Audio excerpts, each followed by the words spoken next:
Alors, si votre enfant ne dort pas, votre nouveau-né, vous qui pensez qu'un nouveau-né, ça dort tout le temps, ça dort par lui-même et que c'est pas le cas, si vous n'en pouvez plus, vous avez l'impression d'avoir tout essayé, vous êtes en train de devenir folle parce que votre enfant, votre bébé entre 0 et 3 mois ne dort toujours pas, ne fait pas ses nuits, ne dort pas, ne fait pas de sieste. Bienvenue dans cette vidéo.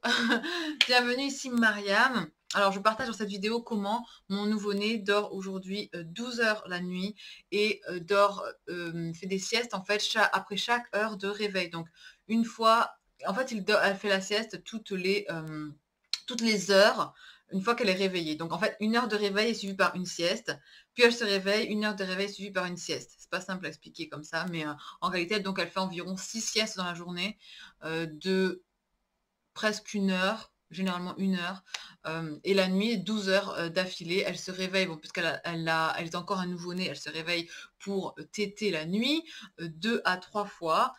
Mais sinon, voilà, je la fais téter et elle dort tout de suite, elle se rendort direct. Et avant que ce soit comme ça, en fait, avant que ça me paraisse vraiment être le paradis en termes de sommeil, mon bébé ne dormait pas. Mon bébé pleurait, mon bébé hurlait à peu près tous les soirs. Et ça me rendait presque folle moi-même. Je ne savais pas quoi faire. J'avais l'impression qu'il y avait un truc qui n'allait pas. Je pensais qu'elle n'avait peut-être pas assez à manger, qu'elle mangeait pas bien, que mon lait n'était pas de qualité suffisante. Ou bien ensuite, je pensais qu'elle avait des problèmes gastriques.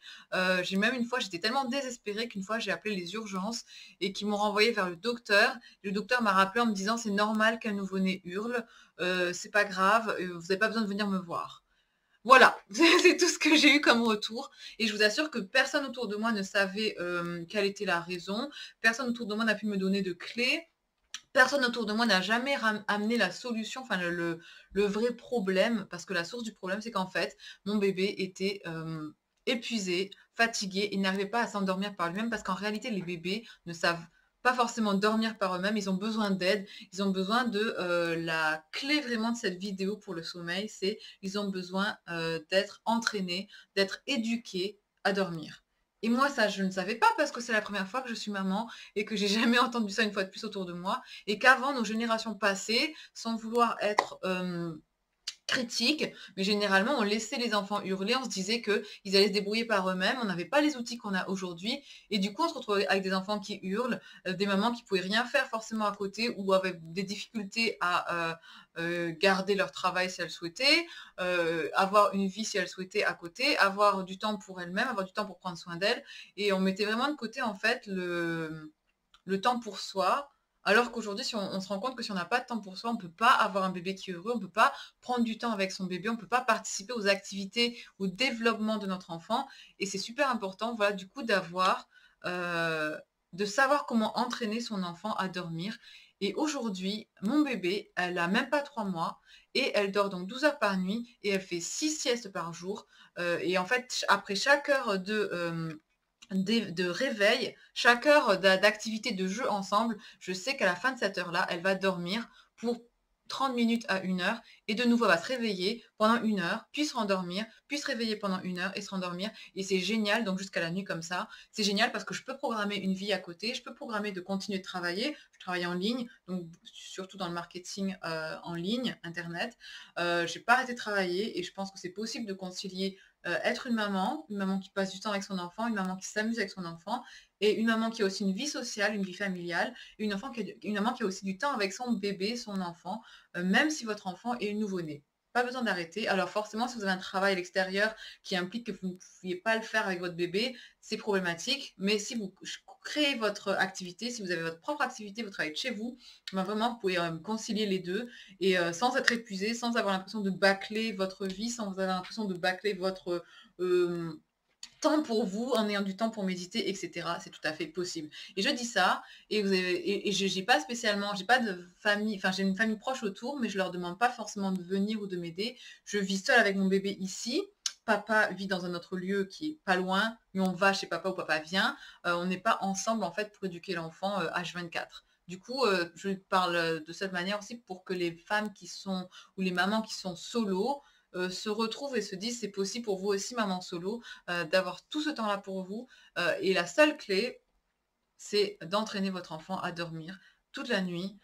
et la journée de faire des siestes. Super important. Et donc dans cette vidéo, je vais expliquer les clés pour pouvoir arriver à ce résultat qui pour moi est juste génial. Et c'est juste, ça transforme la vie d'avoir un bébé qui dort versus un bébé qui dort pas. Un bébé qui dort pas, vous dormez pas non plus, vous n'avez pas de temps pour vous. Votre production de lait, si vous allaitez, elle de grandes chances...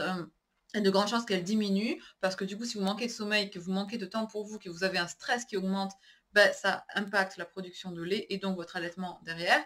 Moi, j'ai failli, j'ai failli avoir recours au lait acheté, en fait, au lait, alors comment on dit en français, parce que je vis en Angleterre, on dit formula en anglais, enfin au lait non maternel. Et je vous assure qu'en arriver là, pour moi qui avait vraiment pas l'intention de faire ça du tout, je dis pas que c'est mauvais, mais je dis que c'était pas du tout mon intention, c'est que vraiment j'étais à bout et je suis contente de m'être éduquée et formée sur comment faire dormir bébé, parce qu'aujourd'hui, du coup, l'allaitement se passe super bien, ma vie, moi, perso, pro, se passe super bien, et la vie avec bébé aussi se passe super bien. Voilà, j'ai l'impression que vraiment j'ai un bébé qui est heureux, qui rit, qui progresse vraiment bien en termes d'activité éducative, de santé. Tous les check-ups qu'on fait chez le médecin, c'est toujours génial. Voilà. Donc, tout ça pour vous dire que vraiment, le sommeil, ça fait toute la différence pour vous comme pour votre bébé. Ok, donc maintenant j'en arrive à comment j'ai fait pour arriver à ce résultat-là. Donc d'un bébé qui dort à 6 semaines, 12 heures par nuit et qui fait ses siestes donc toute la journée régulièrement après chaque heure de réveil.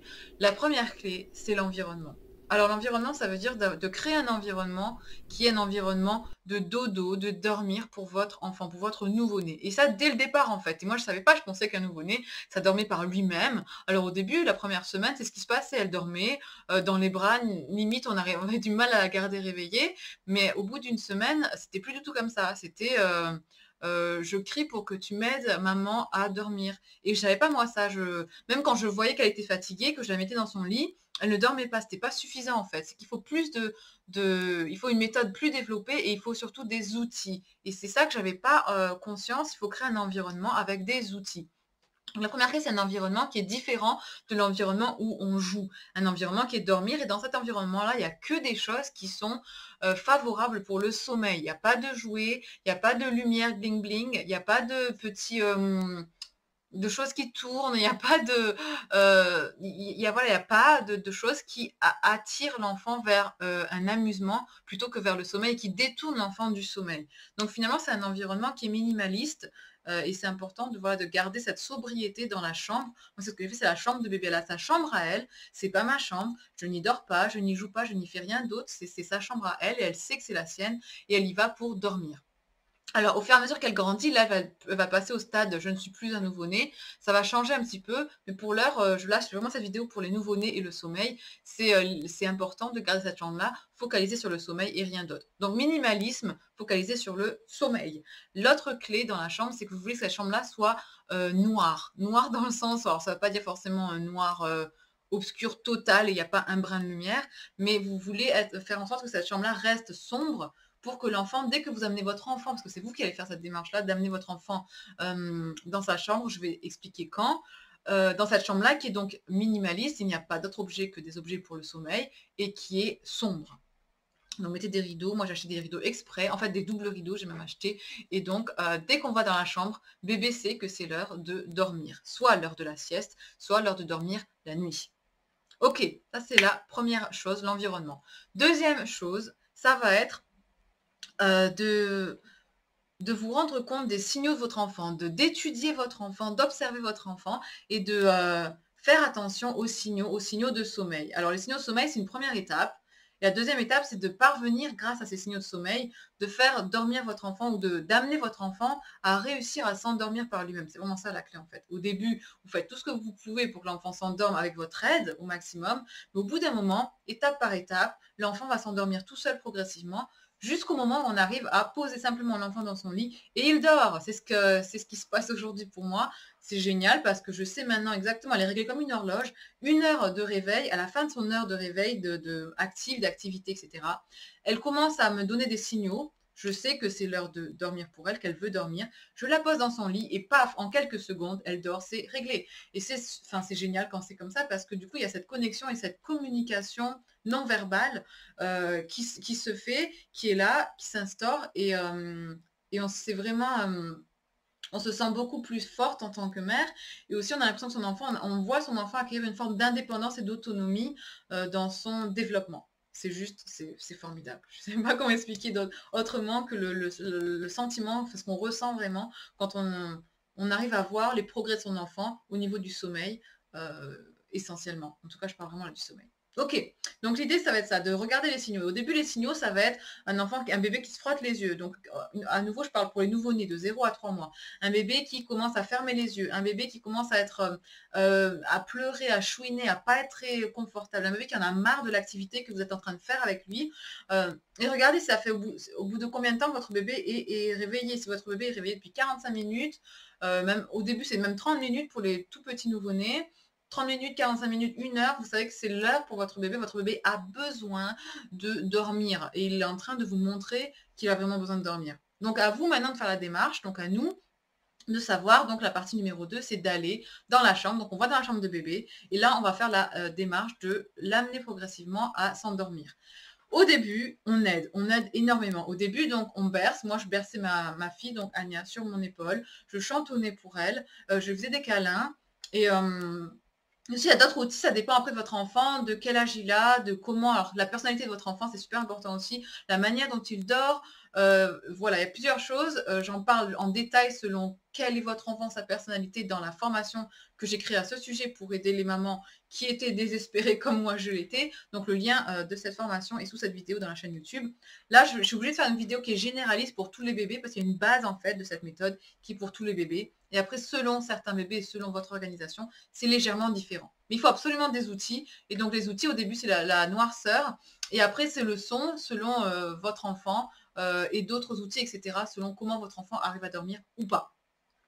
Là, voilà, vous amenez votre enfant dans la chambre, vous l'accompagnez au sommeil, bercer, chantonner. Voilà, bercer, c'est vraiment important, avoir ce mouvement-là qui est récurrent et qui va amener votre enfant à se sentir en paix et en sécurité, et suffisamment en sécurité et confortable pour dormir. Et aussi cocooning, super important. Pareil, j'en parle dans la formation, les détails, comment créer du cocooning davantage pour que votre enfant s'endorme.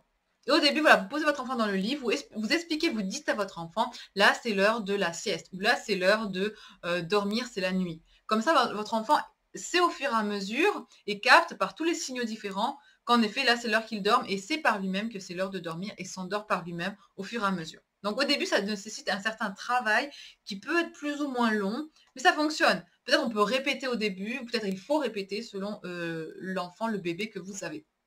Donc au début, on fait ça, c'est ce que je faisais au début. Et au bout d'un moment, après quelques jours, ma fille a su naturellement par elle-même s'endormir. Donc aujourd'hui, elle ne s'endort même pas sans tétine, elle s'endort sans swaddle, sans, alors comment on dit en français, sans alors couverture de nouveau-né en fait, vous savez, qui couvre les bas et qui soutient les bras pour pas qu'ils aient ce réflexe, comme on appelle ce réflexe de startle en anglais. Je suis désolée, je connais pas le mot en français, mais elle s'endort sans ça et sans la tétine. Elle n'a jamais eu d'ailleurs ce vêtement-là pour l'aider à s'endormir. Et elle n'a jamais eu de tétine pour l'aider à s'endormir. Et pourtant, ma fille, elle est énormément dans la succion. Elle a vraiment besoin de succion tout le temps. Et pourtant, elle s'endort toute seule, voilà, sans succion. Donc, une fois de plus, de manière autonome et indépendante, ce qui est, je suis vraiment très fière d'elle et je lui dis.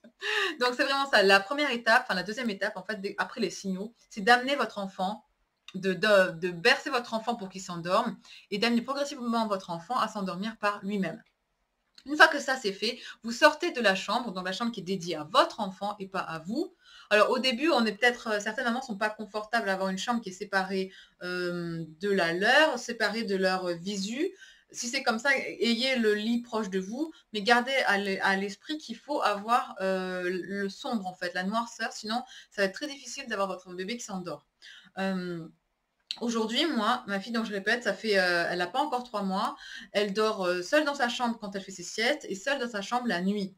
moi, je ne suis pas, je suis pas, enfin, je suis éveillée en fait quand je dors, c'est-à-dire que j'entends tout le temps dès qu'il y a des bruits, j'entends tout le temps qu'il y a des sons, et j'ai une caméra de bébé qui fait que je peux toujours la surveiller. Parce que je sais qu'il y a des gens qui vont dire non, jusqu'à 6 mois minimum, tu devrais, Mariam, dormir avec ton enfant, c'est pas normal de le laisser tout seul, mais c'est normal pour moi en fait, parce que ma fille, je l'éduque d'une manière vraiment où elle est autonome et indépendante, et où je la surveille constamment, et où on est connecté d'une manière où j'entends ses signaux, je vois ses signaux, je suis tout le temps présente, donc il n'y a pas de problème, pas de panique, c'est validé par les médecins que j'ai autour de moi, etc. Donc, je ne vous dis pas de faire pareil, je vous dis à quel point c'est génial d'avoir ça parce que vous pouvez travailler, vous pouvez prendre soin de vous, vous pouvez avoir des personnes qui viennent chez vous, vous pouvez avoir, en fait, avoir une vie. Aujourd'hui, j'ai une vie plus active, plus productive, et j'ai plus de temps pour moi que je n'ai jamais eu avant, même avant d'avoir un bébé. C'est pour vous dire à quel point ça a transformé ma vie, en fait, d'éduquer mon enfant au sommeil et d'avoir cette routine-là. C'est une routine dans le sens où il n'y a pas des heures fixes, mais il y a une routine dans l'organisation et qui est alignée avec mon enfant, en fait.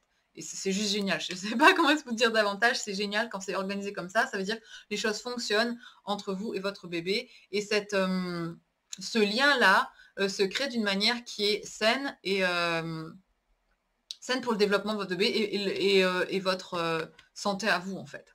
Donc, je reviens sur la méthode. Voilà, une fois que vous avez placé votre bébé dans son lit, dans sa chambre, vous sortez de la chambre et là, vous écoutez, vous observez. Vous écoutez parce qu'au début, il va y avoir des pleurs probablement. Moi, il y en avait au début. Et les pleurs, au fur et à mesure, diffèrent. Des fois, ce ne sont pas vraiment des pleurs, ce sont plus des sons pour dire « Ah, je suis en train de m'endormir » ou des sons pour dire « Ah, j'arrive pas à m'endormir, aide-moi encore » ou bien si c'est des cris, il va falloir aller encore aider l'enfant. Alors, quand c'est un nouveau-né, on ne peut pas laisser les sons ou les cris durer trop longtemps. Après, c'est différent. Il y a une certaine limite à ça. J'en parle dans la formation. Ça dépend de quel âge a votre bébé, votre nourrisson, et de son niveau dans cette méthode-là pour le faire dormir.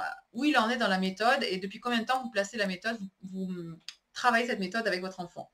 Donc, j'en parle à la formation, une fois de plus, le lien sous cette vidéo. Mais pour l'instant, je généralise. Vous sortez, vous écoutez, vous observez, vous êtes conscient en fait des sons de votre enfant. Au bout d'un moment, il n'y aura plus de sons. S'il y a encore des sons, il faut retourner et reproduire l'étape numéro 2, bercer, chantonner, rassurer l'enfant et le placer dans son lit jusqu'à ce qu'il s'endorme. Sauf si ça ne fonctionne pas, au bout de 45 minutes, il faut faire autre chose. J'en parle dans la formation. Ok, une fois que vous êtes sorti, que votre enfant dort, mais là, vous regardez le temps. Alors, il va falloir timer tout quand c'est comme ça. Au début, vous timez tout. Au bout d'un moment, vous n'avez plus besoin de timer, mais au début, il faut vraiment surveiller en fait l'heure parce que c'est super important dans cette méthode-là, dans cette éducation de votre enfant au sommeil. Et une fois que votre enfant se réveille, ça va être par au début des pleurs. Après, c'est plus des pleurs, les pleurs arrivent après, mais ce sont plus des sons qui vous disent que votre enfant est réveillé, des sons de succion, des sons de joie. Et moi, ça me suffit pour aller chercher Anya dans mon bébé. Et je sais qu'elle est réveillée, elle n'a pas besoin de pleurer pour que j'arrive. Mais au début, généralement, c'est des pleurs. Et donc, on conseille au début d'attendre, de savoir si votre bébé se rendort ou pas. Et s'il ne se rendort pas, ben là, vous y allez parce que c'est que votre bébé est réveillé et a eu assez de sommeil. Mais les nouveau-nés, il arrive qu'ils ont, comme ils ont un cycle de 45 minutes de sommeil, il arrive qu'ils se rendorment, qu'ils se réveillent au bout des 45 minutes et qu'ils se rendorment après. Important. Laissez votre bébé dormir autant qu'il veut pendant son sommeil, mais pas plus de 2 heures, parce que s'il dort plus de 2 heures, alors la nuit va être perturbée, il ne dormira pas 12 heures, ou il va se réveiller, ça va être galère. Donc au bout de 2 heures maximum, vous allez dans la chambre et vous réveillez doucement votre bébé, mais généralement, il ne dort pas plus de 2 heures, à moins qu'il soit épuisé. Et généralement, si vous commencez la méthode, vous allez vous rendre compte que votre bébé va rattraper son sommeil, enfin, rattraper en réalité, il ne rattrape pas vraiment le sommeil. Mais en tout cas, ils vont peut-être essayer de dormir plus. Et dans ces cas-là, vous les laissez. Et l'autre exception aussi, c'est quand ils passent par une phase de croissance, un pic de croissance. Il y en a plusieurs avant l'âge d'1 an. Là, ils dorment généralement plus et donc vous les laissez dormir. À part ces exceptions-là, votre enfant, réveillez-le au bout de 2 heures maximum. Donc, au bout de 2 heures, vous réveillez votre enfant s'il ne s'est pas réveillé de lui-même. Une fois que vous réveillez votre enfant, là, vous regardez l'heure, où votre enfant se réveille, vous regardez l'heure, vous allez chercher, vous regardez l'heure, et là, 1 heure après maximum, selon l'âge de l'enfant, ça dépend de son âge, moins s'il est plus jeune, vous savez qu'une heure après, à partir de son réveil, ça va être la prochaine sieste. Donc, vous jouez à votre enfant, vous interagissez, vous faites les choses que vous avez l'habitude de faire. Vous le nourrissez si c'est l'heure de la tétée. Vous faites le bain, peu importe ce que vous décidez de faire, votre enfant. Au bout d'1 heure de réveil, c'est la même chose. On rebelote. l'heure d'aller bercer votre enfant, d'aller dans sa chambre et c'est l'heure de dodo à nouveau. Les outils, la chambre, l'environnement, environnement plus outils, une fois de plus, et l'enfant s'endort. Et c'est comme ça jusqu'à la nuit en fait. Toutes les heures, après chaque heure de réveil, vous rendormez votre enfant, vous l'aidez à s'endormir, vous l'amenez à s'endormir pour sa sieste. Laissez dormir autant qu'il veut jusqu'à 2 heures maximum de sieste. Vous le réveillez, 1 heure vous comptez, vous le rendormez, il se réveille, 1 heure vous comptez et au bout de juste tout ça jusqu'au soir en fait. Et le soir, là l'idée, donc je passe à la partie numéro 2, ça c'est la partie des siestes. La partie de la nuit, ça va être une partie où là vous, alors c'est important, vous créez une routine en fait. Une routine qui est la routine du bedtime, comme on dit en anglais, de la nuit. Et cette routine-là, il y a 3 étapes. La première étape, ça va être pour nous, pour moi par exemple, pour Anya et moi, c'est le bain. Et je conseille généralement de faire un bain. C'est pas un bain de, au moins simplement placer votre bébé dans la baignoire ou dans la douche et d'avoir cette routine où vous versez sur votre bébé de l'eau chaude tout le long de son corps et ça va le détendre. Et je pense que tous les bébés ils aiment ça, ils adorent l'eau et ça marche super bien. C'est le seul, en fait c'est la seule chose qui marche le soir avant sa nuit pour qu'elle ne pleure pas. Sinon, elle pleure et c'est difficile. Donc, on fait ça, le bain, la routine du bain. On met une petite musique douce qui est toujours la même musique pour le bain. Donc, elle reconnaît que cette musique-là, c'est la musique du bain qui est la musique avant qu'elle aille au lit. Et après ça, c'est massage. Donc, je fais des massages de bébé. Là, c'est pareil, on prend le temps de faire ça doucement, de masser tout son corps. Elle adore ça, c'est génial. C'est un temps aussi pour moi qui me détend, qui me relaxe. Et après ça, c'est le temps de la tétée. Super important. Donc, première, le temps du bain. Deuxième, le massage. Troisième, la tétée. Tout ça, c'est la routine du dodo de la nuit. La tétée, vous voulez la faire téter votre enfant, en fait, le plus tard possible avant la nuit, avant qu'il s'endorme, et le maximum, comme ça votre enfant dort, plus il aura tété et plus il dormira sans se réveiller ou en se réveillant le plus tard possible. Moi, elle dort généralement à 8 heures le soir, elle ne se réveille pas avant 1 heure du matin, ou 1 h 30, des fois même un petit peu plus, mais c'est généralement 1 heure du matin, pour la deuxième tétée, et à partir d'1 heure du matin, bah, elle se réveille toutes les 2 ou 3 heures, ou en tout cas elle se réveillait toutes les 2 ou 3 heures quand elle était plus petite, et maintenant, elle se réveille généralement une fois, grand max 2 fois, ça dépend, et elle se réveille le matin pour la tétée. Donc elle se lève pour la tétée, on tète, hop, je la remets dans le lit, direct elle dort, il n'y a pas d'autre chose en fait. C'est juste tétée, business, boob business comme on dit en anglais, vous donnez le sein, enfin, si vous allaitez, ou l'autre lait, ce que vous donnez en fait à votre enfant comme nourriture, et vous reposez votre enfant dans le lit et il se rendort. Donc moi elle dort pas dans ma chambre, donc j'ai ma chambre, je dors dans ma chambre, elle dort dans la sienne, c'est juste génial parce que j'ai vraiment l'impression qu'elle a cette autonomie et elle a même pas, une fois de plus, elle a 11 semaines. Voilà, et une fois de plus, je surveille avec le moniteur pour bébé et je ne dors pas beaucoup et je ne dors pas en mode zombie. Donc ça fonctionne pour nous, mais ça ne fonctionne pas pour vous, ne le faites pas. Voilà la routine de la nuit. Donc ensuite, vous mettez votre bébé, une fois que cette routine est faite, la tétée, généralement, au début, ça s'endorme avec la tétée, et là, vous les mettez au lit, c'est OK. On ne conseille pas de les faire endormir avec la tétée pour les siestes. Je fais une parenthèse là en revenant sur la sieste. La sieste, vous voulez dissocier le manger du dormir. Et généralement, c'est dormir, manger, jouer. C'est ça l'ordre des choses.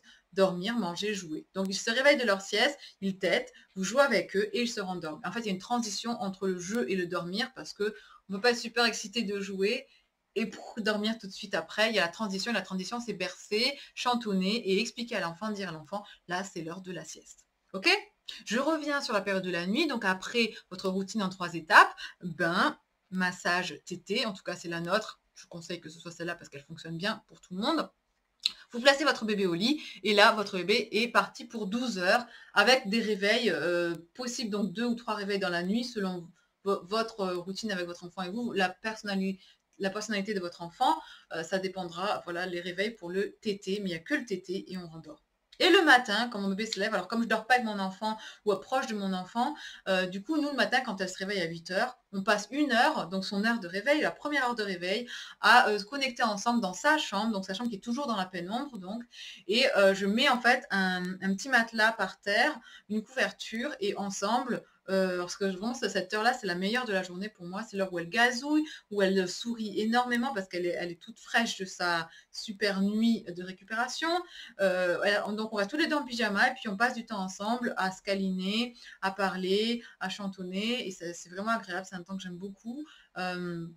Voilà, c'est ce temps pour moi de cocooning, de semi-réveil, semi-dodo encore. Son petit corps est encore chaud, sa tête est chaude, on câline, on tète et après je la remets à dormir à 9 heures donc, c'est-à-dire 1 heure après son réveil. Et à 9 heures, elle dort généralement de 9 heures à 10 heures. 10 heures, elle se réveille, on joue pendant 1 heure, elle se rendort à 11 heures. À 11 heures, on fait généralement le bain dure 1 heure. Après le bain, toujours, elle veut dormir direct après, donc à midi. Et après l'après-midi, c'est l'heure, la période où on sort. Et donc, dans la formation, j'explique comment, en fait, au début, vous gardez cet environnement-là de chez vous, que votre enfant s'habitue à cet environnement-là pour dormir, mais très rapidement, vous voulez sortir et arriver à apprendre à votre enfant comment dormir à l'extérieur de chez vous. Donc, hors de sa chambre, en numéro 1, et hors de votre maison même, en numéro 2. Et c'est super important parce que sinon, vous allez galérer dès lors que vous allez sortir votre enfant. Il ne pourra pas dormir parce qu'il ne saura que dormir chez vous et c'est pas ce que vous voulez. Et donc là, pareil, il y a des nouveaux outils, des outils à utiliser pour l'extérieur, quand vous êtes chez d'autres gens, quand vous faites la promenade, dans la poussette, dans le portage, si vous portez votre enfant, ce que je conseille. Il y a d'autres outils, j'en parle dans la formation. Une fois que vous avez voilà, ça comme routine qui est implémentée, votre vie est juste géniale. Enfin, pour moi, je trouve que c'est paradisiaque parce que j'ai vraiment tout le temps de faire plein de choses. Et je vois que mon enfant est heureux, je vois que ma petite fille, elle est heureuse. Et, voilà, ça évolue bien, la connexion se fait bien grâce à cette base, cette fondation du sommeil qui est instaurée et qui est là. Voilà pour cette formation. Donc, donne davantage de détails et plus personnalisés et les outils à utiliser impérativement pour que ça fonctionne dans la formation que je fais, lien sous cette vidéo, je répète. Et dans la prochaine, voilà, sur cette chaîne YouTube, il y aura d'autres vidéos sur ce sujet-là du sommeil, mais aussi sur d'autres sujets de l'allaitement, etc. Vous pouvez rejoindre la newsletter pour avoir la notification directement sur votre boîte email. En attendant, je vous souhaite vraiment le meilleur avec votre bébé, votre nouveau-né. C'est vraiment les meilleurs moments. Et en plus, si vous arrivez à avoir cette méthode-là, d'organiser pour le sommeil, les siestes et la nuit, c'est juste génial. Et c'est possible dès la naissance, en fait, d'avoir un bébé qui dort, qui fait ses nuits et qui fait ses siestes. Voilà. Je vous dis à très bientôt. Ciao.